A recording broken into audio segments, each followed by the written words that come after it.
Hello there, welcome to my channel, Mo Moon. My name is Mo, welcome. Today I am drinking this blue colored tea.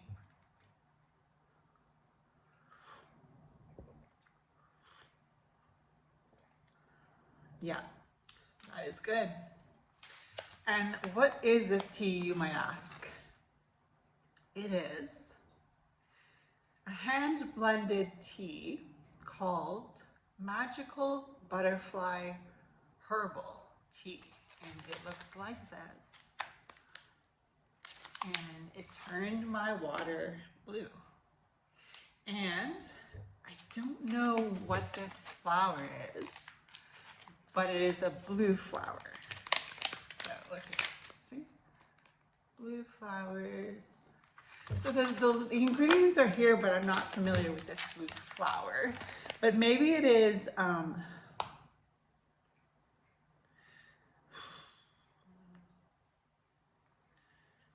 it could be butterfly pea flower.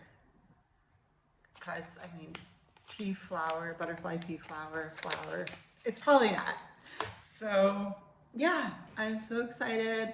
I have got my blue magical butterfly herbal tea, and I am going to talk to you today about Daath.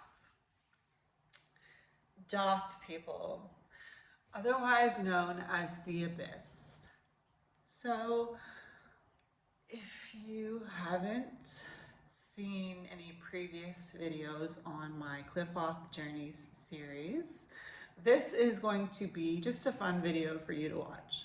But if you want to go all in, you can go back to the very beginning of this playlist and you could see the evolution of myself as I travel through the Cliff-Off Big Tree on this Cliff-Off Journeys.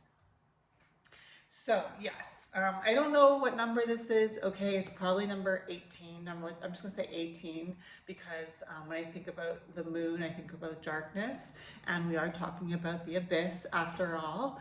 So it's probably episode number 18, but don't quote me on that. It could be episode 17 or 19. There's a lot of episodes. Okay, let's just go with that. So yeah, I got this book, Tree of Cliff-Off, by the Temple of Ascending Flame. And I have been using this book religiously. So like this is like my Bible right now. Yeah, my Bible. I am studying this book because I am embarking on a journey with this book that I started almost at least a year and a half ago. I've been on this journey for a year and a half. Shout out to me, right? Because the Cliff-Off, I'd rather go through it a lot more quickly, but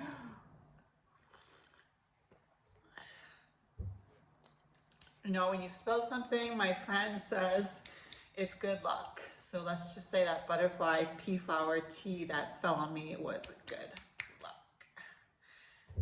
Anyway, okay, I'll be honest. I smoked some cannabis medicine. I'm not gonna lie. I mean, you can probably tell that I'm quite happy.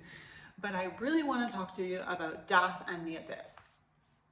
So I'm gonna open the book that I just talked about to the section where we get into Daath and the Abyss. Ruled by Corazon, Shugal, King Belial, Queen Babylon, and the one that I always seem to forget, it's because it's a really difficult name to remember, and you're gonna agree with me when you find out what the name is. So the name of this goddess who also rules Daath and the Abyss is none other than Itzpapalotl. Itzpapalotl. Right there. Itzpapalotl. So she is also involved in my journey here in the Abyss and in Daath because those are the same things. So I came from Gog Shabla. I entered into Daath. Yes, King Belial greeted me at the gate, of course. Why wouldn't he? I mean, hello, I'm one of his favorites. But I probably shouldn't say that because I know that some people think that demons don't care about people. But King Belial is a demon that, oh, what can I say? He was one of my first, okay? Yeah.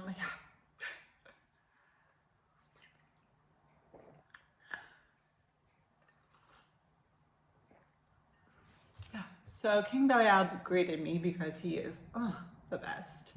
And I was like, okay, now what the F is going on here? Okay, you tell me because I have no clue. It's like a vortex, okay? You enter those gates within Daath and it's like a vortex. And Belial, he had a straight poker face the whole time he was letting you in, okay? So let's just say Belial didn't give a F what I was getting into, hello, and I got into this vortex, oh my God. Okay guys, like, I'm describing a spiritual experience here, right? Because we all know I'm a little woohoo right now, but I don't know. Like, I get in there and I'm like, I don't know. And Gagshabla was preparing me for this because I was already kind of like, I don't know. And then I enter into the gates of the Abyss, King Belial, the Abyss, Daath, and then all of a sudden I'm like, it is a SHIT storm in here. And I don't want to be here, but of course it took me like a week and a half or something to finally be greeted by Babylon when I made my way through that, let's just call it a sandstorm in the desert. And so Babylon's here, of course, Babylon. How can you be mad at Babylon? She's so sweet, she's so sexy. I mean, Babylon, hello, the great whore. I mean, don't we all say that we hate a whore? But I love a great whore, to be honest. I mean, the best whores that I've seen are the transgender and cross-dressing folk. Like, I don't know, but here in Montreal, we have a cabaret called Mado, Chez Mado. And I cannot tell you how liberating it is in there. It is liberating. I mean, people are just happy, they're drinking, they're partying, they're having a good time, they're being sophisticated. I mean, it is like wow in there. And I'm not surprised because Mado is the Reine de Canada. And the Reine de Canada means the Queen of Canada. So, hello, I went to the Queen of Canada's cabaret, and I see these beautiful dancers, right? And I'm like, wow, okay, this is amazing. Like, who doesn't love a good looking woman? I mean, whether male or female, disguised. I mean, these women look better than a lot of women. And I'm not trying to be judgmental, but of course I have to make judgments sometimes, right? So this is kind of what it's like when I meet Babylon. You know, I'm like, hey Babylon, like, how you doing? Let's drink.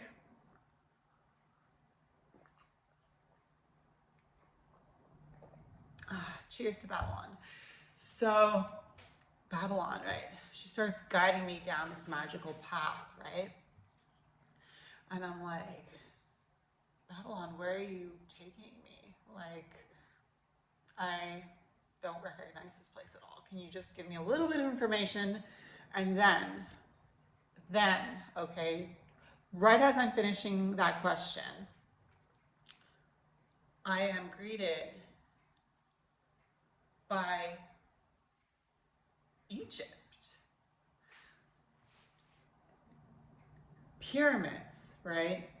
But made from crystals. This is something else, you know, like, And as I'm getting this gnosis, I'm sitting at my altar, right? And I have a lot of crystals on my altar. So I'm seeing this vision of the crystal pyramids, and then like I open my actual eyes because I was seeing it with my third eye, and I open my actual eyes and I see crystals all over my altar, and it's because I have several crystals on my altar. And then I look over and I see the black obsidian crystal that I have on my altar. And I'm like, wow, this place is amazing. These crystal pyramids. Look at those black obsidian birds protecting, watching out. Look at those black obsidian crystal birds that are moving so realistically. I mean, they must be real birds, but how could they be made of black obsidian crystal? And it's just, everything is crystal except the sand. The sand looks like the sand of Egypt. And I know that I'm following the directions of the book because I know that Babylon leads you into the Temple of Pyramids. And I go further on with Babylon and I end up being inside one of these temples, these crystal pyramids, and they're all actually temples. And it's almost like it could be where my astral temple is. And I start to realize, like, I'm at my altar and I'm getting this download, the temples within the crystal pyramids within Daath.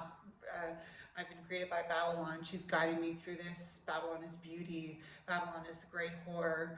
Babylon is the great beast. And I encountered the beast when I came in here through the desert storm, and now I'm seeing all this beauty.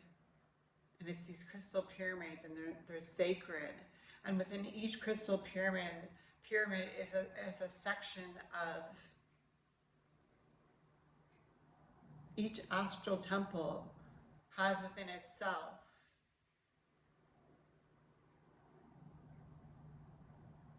an Akashic record library.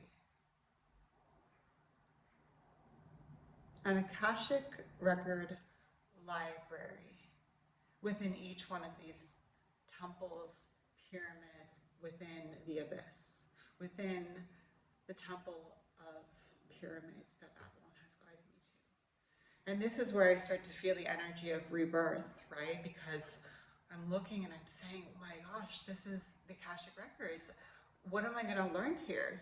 What are you going to give me from the Akashic record that I can take back to me to the real world, take back with me to the real world? There's got to be something here that I could bless the world with. And a day after, I'm not even kidding, maybe 2 days after at most, I get inspired to start a third part to my manuscript, which is only 2 parts, which was only 2 parts and now has begun to be a third part. And so I say to myself, wow, you know what I took from the Akashic records? I took the final part of my manuscript from the Akashic record library out there in the astral realm. And I'm going to channel it into my manuscript the way it was meant to be channeled. Because this is the Akashic records of myself. Because within the Akashic records, which is the great library of the astral, we have all the information regarding past, present, and future aeons. And within those aeons lies each one of our lives. And our life has already been written out by ourselves. We are the authors of our lives. We were the authors before we physically incarnated here onto planet Earth. And the Akashic Records has the rest of my life written in it, in this current incarnation. And I went ahead and I took the last part of my manuscript and I brought it back down to Earth and I started writing the third part again in the physical world. And I'm ready to be reborn. And it's so interesting because now it is March and we are slowly getting close to the spring equinox, to the official first day of spring. And here, where I live in Montreal, we're going through another cold spell for a few days. And it's supposed to be the last one before Father Winter or Mother Winter decides to stop fighting us and let spring overtake us through Ostara. So I feel like I'm ready to move into the next Qliphoth. And the next Qliphoth, I believe, well, I could just look ahead in the book. Excuse me. So the next Qliphoth is Satariel, and it is one of the 3 of the highest triad within the tree of Qliphoth. But let's not forget, even though I don't know for sure anymore, because I'm loving the idea of being in Thaumael for the rest of my life, I think I'm going to climb back down the tree and exit the realm of Lilith and say bye-bye, tree of Qliphoth. I want to come back to who I was before I began this journey. So, yeah, I guess that's it. I'm not gonna play my own violin here. But yeah, I think that's it. So,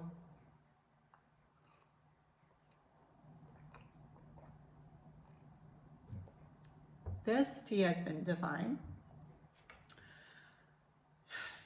Magical butterfly herbal tea. Get yourself some, or make it yourself. If you can find out the ingredients, you can put it together yourself, just like I intend to do, because this tea is definitely one of the best teas I've ever had. But I don't want to promote this tea because I don't want to give too much information. But I hope you enjoyed this this current and the most current episode that I will be uploading about Daath and the Abyss. The next step is just moving through the gates of Satariel, to be honest. I mean, once she's shown you that bit of yourself from the Akashic Records, you are never the same. You are never the same, and it's a lesson that I've brought down to earth. So even if I leave the Tree of Qliphoth completely, there is going to be an earthly manifestation that has already started, regardless of whether I'm in the tree or not, So, I mean, that's just my gnosis. That's just my idea about it. It doesn't mean I'm right. You could have a completely different opinion about anything I've said. Okay, I'm just another one of those people who's giving my own opinion. But yeah, cannabis medicine is good. It isn't illegal here in Montreal to smoke cannabis. We have government shops that sell it, so it is regulated, and it is quite predictable when you buy the same type of cannabis, because there's many names to the cannabis, and they have THC and CBD, and some have more and some have less. But I'm not usually this happy-go-lucky, but I hope you enjoyed this video. What am I gonna say? Was I ditzy in it? You be the judge. I don't know. I am not who you say I am. You are who you say I am. So I'll leave you with that. Have a good one.